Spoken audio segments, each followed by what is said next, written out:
Hello students, एक बार फिर आप लोगों का स्वागत है मुतारी पब्लिक स्कूल बरू के सोशल स्टडीज़ के इस क्लास में, जो कि अनफॉर्चुनेटली मैं जो प्रीवियस क्लास था वो तकरीबन उसमें ब्रेक हुआ 2 हफ्ते से ज़्यादा का कंटिन्यू नहीं कर पाया। इसके लिए माफ़ी चाहूँगा। तो हम पेस्ट्रोलिस्ट के बारे में पढ़ रहे थे और जो चेंजेस हुकूमत के पॉलिसीज़ की वजह से पेस्टोरल कम्युनिटीज़ के लेव में आ रहा था, तो उन चेंजेस के बारे में पढ़ रहा था। तो अब हम आज पढ़ेंगे कि इन पेस्टोरल कम्युनिटीज़ ने, इन पेस्टोरलिस्ट्स ने उन चेंजेस का सामना कैसे किया। ठीक है, तो पेस्टोरलिस्ट्स ने इन चेंजेस को अलग अलग तरीक़ों से उन्होंने रिएक्ट किया। उनका रिएक्शन जो है वो वैरायटी ऑफ वेज में थे। कुछ पेस्टोरलिस्ट्स ने जब उन्हें नए फॉरेस्ट लॉस बनाकर उनको फॉरेस्ट में इंटर होने नहीं दिया, या इंटर होने दिया तो पहले की तरह फ्रीली मूवमेंट करने नहीं दिया, फ्रीली वहाँ स्टे करने नहीं दिया, उनके नंबर ऑफ़ डेज़ को स्पेसिफाई किया गया। तो क्या किया उन्होंने, पेस्टोरल कम्युनिटीज़ ने, कुछ पेस्टोरल कम्युनिटीज़ ने अपने माल मवेशियों की तादाद में उन्होंने घटा दिया, उसको कम कर दिया। क्योंकि अब ज़्यादा पहले जितने माल मवेशी होते थे उतनी तादाद में माल मवेशी को चरवाने के लिए अब उनके पास पास्चर्स जो है चरागाह दस्तयाब नहीं था। इस वजह से कुछ पेस्टोरलिस्ट्स ने अपने मवेशियों में कमी किया है। ठीक, कुछ लोगों ने, कुछ ऐसे पेस्टोरल कम्युनिटीज़ ने नए पास्चर्स जो है डिस्कवर्स किए। जब पुराने ग्रेजिंग ग्राउंड्स पे जाना, वहाँ पर मूव करना जब उनके लिए मुश्किल हुआ, तो कुछ पेस्टोरल कम्युनिटीज़ ने न्यू पास्चर्स जो है उन्होंने डिस्कवर कर दिए। तो 1947 के बाद 1947 में आपको बखूबी मालूम है कि मुल्क का बंटवारा हुआ। हिंदुस्तान और पाकिस्तान मुल्क जो है 2 हिस्सों में बढ़ जाते हैं। जो रायकास थे, शीप और कैमल हर्डिंग का काम करता था, ये शीप और कैमल रेयरिंग का काम करता था। मिसाल के तौर पर वो अब सिंध नहीं जा सकता था और अपने कैमल्स को इंडस रिवर के किनारे पर अब वो नहीं चरवा सकता था जैसे वो पहले किया करता था, क्योंकि 1947 के बाद सिंध का जो इलाका है वो पाकिस्तान के पास चला गया। अब इस बाउंड्री के आगे वो नहीं जा सकता था। ये जो न्यू पॉलिटिकल बाउंड्रीज़ बने थे इंडिया और पाकिस्तान के बीच में, तो इन्होंने इसकी मूवमेंट को, इस बाउंड्री ने उनकी मूवमेंट को स्टॉप कर दिया, उनकी इस हरकत को रोक दिया गया। तो अब उन्हें नए प्लेसेस ढूंढने पड़े जाने के लिए। तो रिसेंट ईयर्स में अब वो लोग कहाँ जा रहे हैं, माइग्रेट करके हरियाणा चले जा रहे हैं। तो वहाँ पर ये जो शीप है, उनके जो बेड है, वो बेड अपने बेड़ों को एग्रीकल्चरल फील्ड्स में, यानी ज़राती जो खेत है वहाँ पर वो चरवाते हैं। जब ये एक दफ़ा फसल कटाई होते तो फसल कटाई होने के बाद ये लोग अपने बेड़ों को उन्हीं ज़राती खेतों पे चरवाते हैं। तो ये ऐसा वक़्त होते हैं जब इन फील्ड्स को मैन्योर की ज़रूरत पड़ती है, उनको खाद की ज़रूरत पड़ती है, और ये खाद जो है उनको ये जानवर प्रोवाइड करते हैं। ठीक है, तो वो द ईयर्स कुछ जो अमीर पेस्टोरलिस्ट थे उन्होंने अब ज़मीन ख़रीदना शुरू कर दिया और वो लोग सेटल डाउन होना एक जगह, अब वो लोग परमानेंटली बैठना शुरू कर दिया। अब उन्होंने जो अपना नोमैडिक लाइफ था, यानी जो खानाबदोशी ज़िंदगी था, उसको छोड़ दिया। कुछ अमीर पेस्टोरलिस्ट्स ने ज़मीन ख़रीद कर वो लोग एक जगह ही सेटल हो गए। कुछ लोग जो है सेटलेट पीजेंट्स बन गए, अब खेती बाड़ी करने लग गए, और कुछ लोग ट्रेडिंग करना शुरू कर दिया, कुछ लोगों ने तिजारत करना शुरू कर दिया। तो बहुत सारे पुअर, ये तो अमीरों का हो गया, बहुत सारे पुअर जो पेस्टोरलिस्ट थे उन्होंने क्या किया, उन्होंने मनी लेंडर्स से पैसा उधार पे लिया ताकि ज़िंदा रह सके। उसी पैसे से, उससे उधार पे लिए हुए पैसे से ज़िंदगी आगे बढ़ा सके। और कभी कभार जब भी उन्होंने अपने केटल्स को खोया, शीप को खोए, तो वो क्या बन गए, लेबरर्स बन गए और दूसरों के खेतों पे काम करने लग गए, या छोटे छोटे टाउन्स में जाकर वो लोग काम करने लग जाते हैं। फिर भी ये पेस्टोरलिस्ट न सिर्फ ज़िंदा रहना जारी रहा है, बहुत सारे रीजन्स में उनकी जो तादाद है वो रिसेंट डिकेड्स में उसमें बढ़ोतरी भी देखने को मिला है, यानी इन पेस्टोरलिस्ट की तादाद अब बढ़ने भी लग गया है। जब एक जगह पर इन पास्चर लैंड्स को, इन चरागाहों को उनके लिए क्लोज़ कर दिया गया, उनके लिए बंद कर दिया गया, उन्होंने अपनी मूवमेंट की डायरेक्शंस को चेंज कर दिया। हर्ड्स की साइज़ को, यानी जो झुंड होता था उनका भेड़ बकरियों का, उसमें कमी लाया और पेस्ट्रल एक्टिविटीज़ को दूसरे फॉर्म्स ऑफ इनकम के साथ, यानी आमदनी कमाने के दूसरे ज़रायों के साथ उन्होंने कंबाइन कर दिया और उन चेंजेस के साथ एडॉप्ट कर दिया, अपने आप को अपना दिया, अपने आप को उस हिसाब से बदल दिया उन्होंने जो मॉडर्न वर्ल्ड में जो चेंजेस आ रहे थे।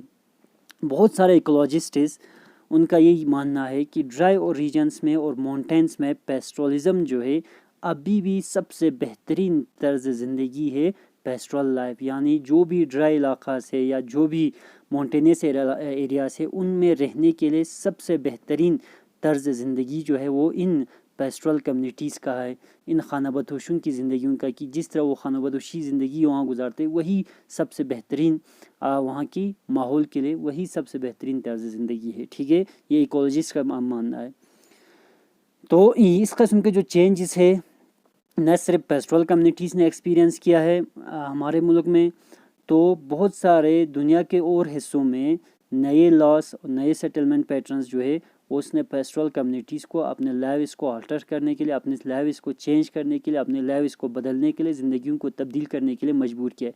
ये चेंजेस जो है वो सिर्फ हिंदुस्तान में ही नहीं बल्कि दूसरे जगहों पर भी आया है।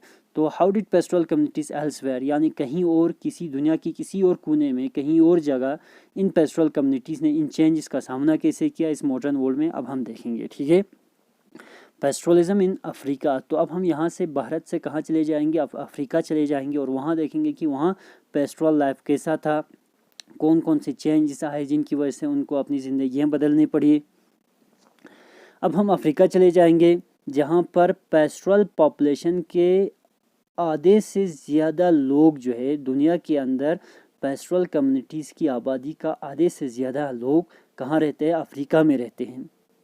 आज भी 22 मिलियन अफ्रीकन्स जो है वो इसी पेस्ट्रल एक्टिविटी पर, ठीक है, कहीं ना कहीं वो लोग इसी पेस्ट्रल एक्टिविटी पर ही अपने लाइवलीहुड के लिए, अपनी रोज़मर्रा की ज़िंदगी के लिए वो लोग डिपेंडेंट है।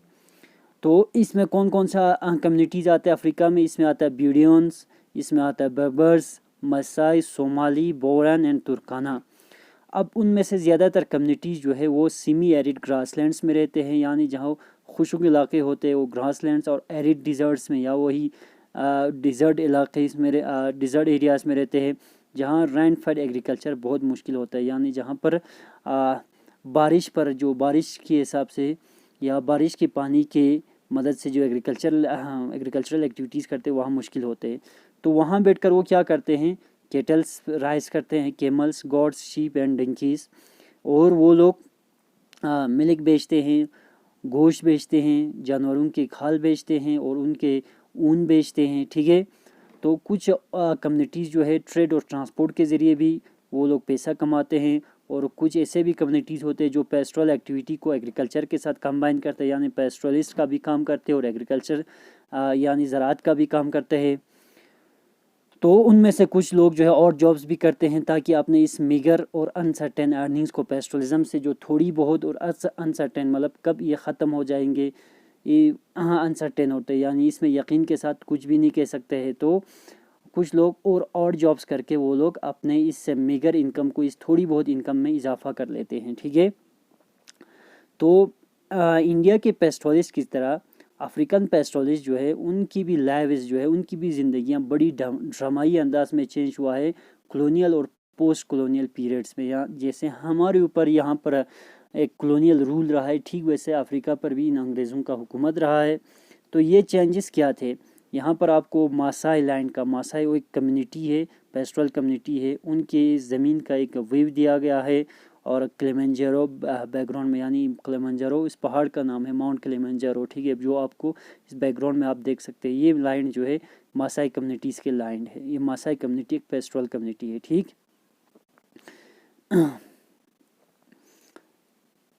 तो ये पेस्ट्रल कम्युनिटीज़ का एक मैप है कि कौन कौन से पेस्ट्रल कम्युनिटीज़ कहाँ रहते हैं। अब हम इन चेंजेस पे नज़र दौड़ाएंगे। हम एक ही पेस्ट्रल कम्युनिटी को यहाँ पर केस स्टडी करेंगे और वो है मासाई। डिटेल्स में हम इन मासाई के, जिनकी ज़मीन के बारे में अभी हमने थोड़ा बहुत मैप पे देखा, ठीक है, इससे अब फिगर में देखा। मासाई जो है वो कैटल हर्डर्स है, वो पहले कहाँ रहते थे? ईस्ट अफ्रीका में रहते थे। 300,000 साउदर्न केनिया, इनके तकरीबन 300,000 जो है वो साउदर्न केनिया में रहते हैं। केनिया अफ्रीका के अंदर एक कंट्री है। और कुछ 150,000 जो है वो टैंजानिया में रहते हैं। अब हम देखेंगे कि ये जो न्यू लॉस एंड रेगुलेशंस है, न्यू लॉस एंड रूल्स जो है, उन्होंने उनसे उनकी ज़मीन कैसे छीन लिया गया और उनकी मूवमेंट्स को कैसे रेस्ट्रिक्ट कर दिया गया। इन रेगुलेशंस ने, इन लॉस ने उनकी लाइव्स पे असर, यानी बहुत ज़्यादा असर छोड़ा है। ड्रॉट के दौरान, ड्रॉट खुशक जब भी बारिश कम पड़ती है उसे हम ड्रॉट कहते हैं। तो उनकी जो सोशल रिलेशनशिप्स है उसको भी रीशेप किया है इन लॉस ने और इन रेगुलेशंस ने। रेगुलेशंस का मतलब हो गया रूल्स, ठीक है। तो ये सारा ग्रेजिंग लैंड्स जो है कहाँ चला गया? तो एक प्रॉब्लम, एक समस्या जो इन मासाई कम्युनिटीज़ ने फेस किया है वो था कि उनकी जो ग्रेजिंग ग्राउंड्स जो है, ग्रेजिंग लैंड जो है वो लगातार श्रैंक होता जा रहा था, ख़त्म होता जा रहा था, यानी कोई ना कोई उन्हें छीन रहा था उनसे। कॉलोनियल टाइम से पहले, यानी वहाँ अंग्रेज़ आने से पहले अफ्रीका में मासाई लाइन फैला हुआ था केनिया से, नॉर्थ केनिया से लेकर नॉर्दर्न टेंजानिया के उन स्टेपीज़ तक, ठीक है। तो ग्रासलैंड्स को हम कहते हैं स्टेपीज़, ठीक है। लेट 19th सेंचुरी में यूरोपियन इंपीरियल पावर्स ने, जो यहाँ पर यूरोप के जो साम्राज्यी ताकतें आ गए वहाँ, तो वो लोग आपस में लड़ पड़े, आपस में झगड़ पड़े। वहाँ अफ्रीका के इस टेरिटरी पर कब्ज़ा करने के लिए, अफ्रीका की ज़मीन पर कब्ज़ा करने के लिए आपस में वो लोग झगड़ा करते, आपस में एक दूसरे से बढ़ जाते हैं। तो उन्होंने क्या किया, अफ्रीका पर कब्ज़ा करके उसको स्लाइस कर दिया, उसको टुकड़ों में बांध दिया। अलग अलग पावर्स ने, अलग अलग यूरोपियन पावर्स ने इसको अपना अपना बनाकर अपने लिए उसको बांट लिया आपस में, ठीक है। 1885 में मासाई लैंड जो है उसको बिल्कुल हाफ में उसको 2 टुकड़े कर दिया गया। एक इंटरनेशनल बाउंड्री खींची गई। तो ये इंटरनेशनल बाउंड्री जो है ब्रिटिश केनिया और जर्मन टेंगेनिका के बीच में, यानी एक जो केनिया का हिस्सा था वो ब्रिटिशर्स के कब्ज़े में था और टेंगेनिका जो है वो जर्मनी के हाथों में था। तो इनके बीचों बीच से मासाई लैंड जो है वो उसको 2 हिस्सों में उससे बांट दिया गया, इन जर्मन वालों ने और ब्रिटिशर्स ने। तो ऐसे रिज़ल्ट इसके जो बेस्ट ग्रेजिंग लैंड्स थे, जो बेहतरीन भेड़ बकरियां चरवाने के, केटल चरवाने के जो ज़मीन था, उन्होंने क्या कर दिया, उसको उन्होंने अपने हाथों में ले लिया, अपने कब्ज़े में ले लिया। और वहाँ पर वाइट जो है गोरे सेटल हो गए, वहाँ पर गोरे अब बस गए। और मासाइज जो है, जो मासाई कम्युनिटी के लोग हैं, उनको वहाँ से धकेल दिया एक छोटे से एरिया में, साउथ केनिया और नॉर्थ टेंजानिया के बीच में, ठीक है। मासाई वालों ने तकरीबन 60% अपना प्री कॉलोनियल लैंड जो है, यानी कॉलोनी बनने से पहले, अंग्रेज़ आने से पहले जो ज़मीन था उसका तकरीबन 60% ज़मीन खो दिया उन्होंने। अब वो एक एरिड जोन में, एक खुश्क इलाके में उनको कन्फाइन कर दिया गया, उनको महदूद कर दिया गया, जहाँ पर रेनफॉल जो है बिल्कुल अनसर्टेन था और पास्चर्स की हालत भी काफ़ी खस्ता था। वहाँ पर पुअर पास्चर्स थे, वहाँ जो चरागाह थे वहाँ पर ज़्यादा घास भी नहीं था। लेट 19th सेंचुरी से ब्रिटिश कॉलोनियल गवर्नमेंट ने ईस्ट अफ्रीका में लोकल पीजेंट कम्युनिटीज़ को कल्टीवेशन एक्सपेंड करने के लिए, जो वहाँ के लोकल्स थे उनको क्या किया कि आप लोग ज़्यादा से ज़्यादा ज़मीन पर खेतीबाड़ी करो। इस चीज़ के लिए उन्होंने उनको इनकरेज किया। तब जब कल्टीवेशन बढ़ने लगा, पास्चर लैंड्स जो है अब वही जो उनके चरागाह थे अब उसको कल्टीवेटेड फील्ड्स में कन्वर्ट कर दिया। एक और समस्या बढ़ जाते, पहले तो इन यूरोपियंस ने आपस में बांटकर उनको धकेल दिया पीछे, एक छोटे से इलाके में उनको कन्फाइन कर दिया। अब ईस्ट अफ्रीका में उन्होंने क्या कर दिया, इन्हीं यूरोपियंस ने वहाँ के लोकल कम्युनिटीज़ को इनकरेज किया कि आप लोग इन पास्चर लैंड्स को किस में कन्वर्ट कर दो, इन पास्चर लैंड्स को कल्टीवेटेड फील्ड्स में, और भी श्रैंक हो जाएंगे इस तरह, ठीक है। तो कॉलोनियल टाइम्स में, प्री कॉलोनियल टाइम्स में मासाई पेस्टोरलिस्ट जो है उन्होंने अपना जो एग्रीकल्चरल नेबर्स थे उनको इकोनॉमिकली और पॉलिटिकली वो उनका दबदबा था, इन मासाई पेस्टोरलिस्ट का दबदबा था। उनके आसपास में जितने भी एग्रीकल्चरल लेबर्स थे उनकी बात मानते थे, उनका चलता था वहाँ। लेकिन एंड ऑफ कॉलोनियल रूल, जब ये कॉलोनियल रूल ख़त्म हो रहा था, वहाँ की हालत जो है बिल्कुल रिवर्स हो जाते, उल्टा हो जाती है, ठीक है। एक बहुत बड़ा इलाका जो है ग्रेजिंग लैंड का, अब उनको गेम रिजर्व्स बना दिया गया, जैसे कि मासाई मारा हो गया, संबुरू नेशनल पार्क हो गया केनिया में, या इसी तरह सेरेंगेटी पार्क हो गया टंजानिया में। अब इन पेस्टोलिस्ट को इन रिजर्व्स में आने का उनको अलाउ नहीं किया जाता था, उनको इजाज़त नहीं दिया जाता था। वो ना वहाँ आकर जानवरों का शिकार कर सकता था, ना अपने हर्ड्स को लेकर, अपने भेड़ बकरियों के केटल्स के उन हर्ड्स को लेकर, झुंड को लेकर वहाँ पर इन एरियाज़ में, इन रिजर्व्ड एरियाज़ में वो लोग वहाँ चरवाने के भी, वहाँ ग्रेज करने के लिए भी नहीं ला सकता था। ठीक है, तो ये अक्सर ये जो रिजर्व्स थे ये उन एरियाज़ में थे जहाँ पर रेगुलर ग्रेजिंग ग्राउंड्स हुआ करता था मासाई हर्ड्स के लिए। तो जो रेगुलर ग्रेजिंग ग्राउंड्स थे उन्हीं रेगुलर ग्रेजिंग ग्राउंड्स को उन्होंने रिजर्व्स बना दिया गया, नेशनल पार्क्स बना दिया गया। ठीक है, यहाँ इस सेरेंगेटी नेशनल पार्क मिसाल के तौर पर इसको क्रिएट किया है तकरीबन 14,760 किलोमीटर तक ये नेशनल पार्क फैला हुआ था। और ये 14,760 किलोमीटर जो है जहाँ पर अब सेरेंगेटी नेशनल पार्क बना दिया, वहाँ इंटर होने नहीं दिया, ये उनका ग्रेजिंग ग्राउंड हुआ करता था। किनका? मासाई कम्युनिटीज़ का। ठीक है, तो जब उन्होंने अपनी बेहतरीन ग्रेजिंग लैंड्स को खो दिया, वाटर रिसोर्सेस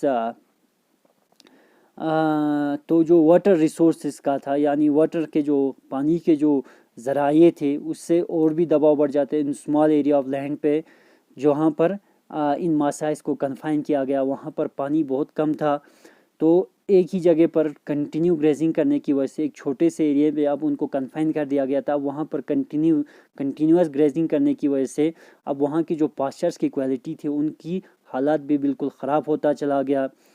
तो फोडर यानी फूड जो है वो ऑलवेज यानी हमेशा क्या था, उनकी सप्लाई, फूड की सप्लाई हमेशा शॉर्ट रहता था, हमेशा कम रहता था। अब अपने इन केटल्स को फीड करना, उनके लिए अपने इन माल मवेशियों को उनका पेट भरना जो है, उनको खिलाना, उनको चरवाना आप एक बड़ा और लगातार एक समस्या, एक बहुत बड़ी समस्या बन जाती है। ठीक है, तो बॉर्डर्स आर क्लोज्ड, ये इंशाल्लाह हम नेक्स्ट क्लास में पढ़ेंगे।